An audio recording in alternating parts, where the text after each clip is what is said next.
around the tree and its leaves already yellow. The tree is left to die and dry out for 2 years before it is felled. The green wood would not float on water, and floating down the rivers is the only way the lumber can be brought out. This tree has been dead 2 years. It takes a team of men 48 hours or more to cut through the hard wood. As soon as the big log has fallen, it is cleaned and the smaller branches are removed. It is cut into 3 or 4 lengths, each weighing about 4 tons. Every form of tractor and of mechanical transport has been tried in vain for the job of dragging these logs to the river. The trees old enough to be cut are comparatively scarce in the forest. They may be 2 or 3 miles from each other. Mechanical transport would mean the cutting through of some sort of track to each individual tree. Nothing has yet been found which can compete economically with the elephant. Several thousand trained elephants work in the teak forest, and they are the finest working elephants. Alone, an elephant can drag a 4-ton log across flat ground. When a log has to be dragged uphill or across a ditch, other elephants are brought up to help by pushing. A good working elephant in Burma is worth several $1,000s. A vast fortune is invested in these hundreds and hundreds of animals. The elephant works almost by himself, gets few commands from his mahout, whose job is mainly to keep the elephant amused and interested. The logs all converge toward one trail, covered with sticks to make the dragging easier and leading to the lumber camp.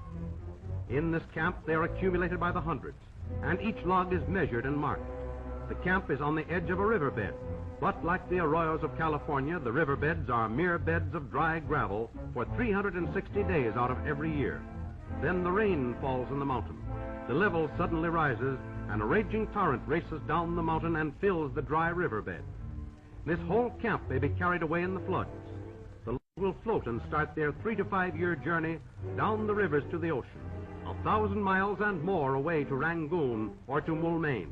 The logs have been inspected and marked. The elephants have been taken off the work in the forest and brought into camp to push the logs into the riverbed. They do their work practically without orders, with a more uncanny instinct than a man could ever have in deciding how many are needed on a particular log and how it should be handled. They seem to know exactly how much strain ivory can stand, and the instances of a tusk breaking in the course of work are rare. Sometimes when the strain on the tusk threatens to be too great, the elephant inserts his trunk between the tusk and the hard wood and uses it as a resilient cushion to even out the strain. There are a number of babies in the camp. The capturing of wild elephants has been practically given up in Burma. There are too few wild elephants left. Breeding is now encouraged, a slow process. 22 months for an elephant to be born, 4 years before he is old enough to begin training, 10 years before he is big enough to do any heavy work. The baby is nursed for several years, a constant interference with the work of the mother. Not only of the mother. Whenever a baby is born, always one of the old maid elephants decides that she wants to be a mother's helper. She attaches herself to the baby and fusses over it as much as its own mother.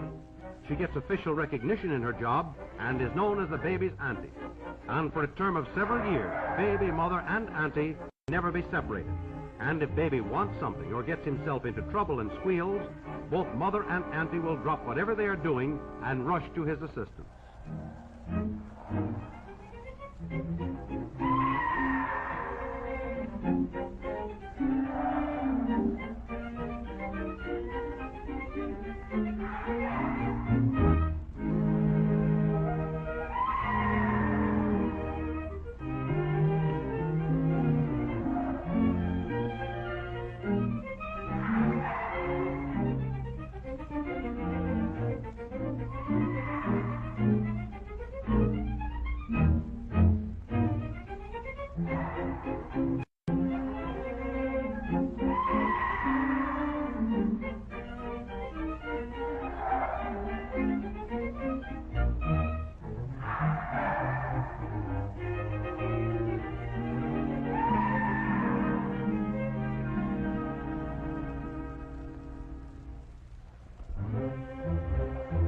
At the end of the day's work, the elephants are taken to bathe and soak in water, in the pools left here and there in the riverbed after the last flood.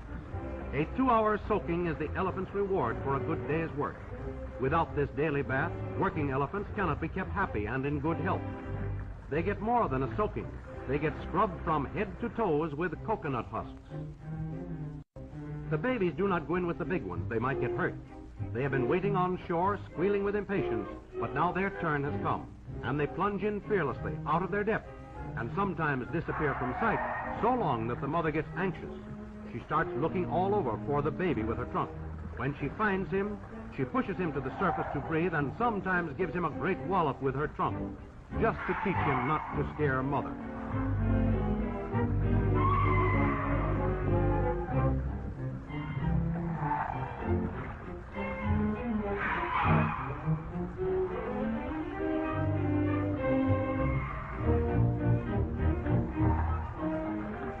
We spent, I think, the most pleasant week of the last trip here at this lumber camp in the Burmese forest.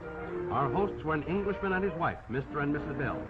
They had no word of our coming, but their whole camp and their whole time were ours as long as we cared to use them. Mr. Bell had about 200 men, 100 elephants, thousands of acres of this beautiful forest under his absolute control. The nursery full of elephant babies was Mrs. Bell's particular care. They would not hear, of course, of our continuing our trip the way we had arrived, on foot, a most undignified way for a white man to travel. They insisted on stopping all work at the lumber camps and putting all their elephants at our disposal. The next stage of our trip was going to be done with comfort and dignity on elephant back. Also, at last, we had a guide. Mr. Bell had heard of the worship of the snake god. The village we were looking for, the village of the priestesses of the snake, was now only 3 days' journey away on elephants.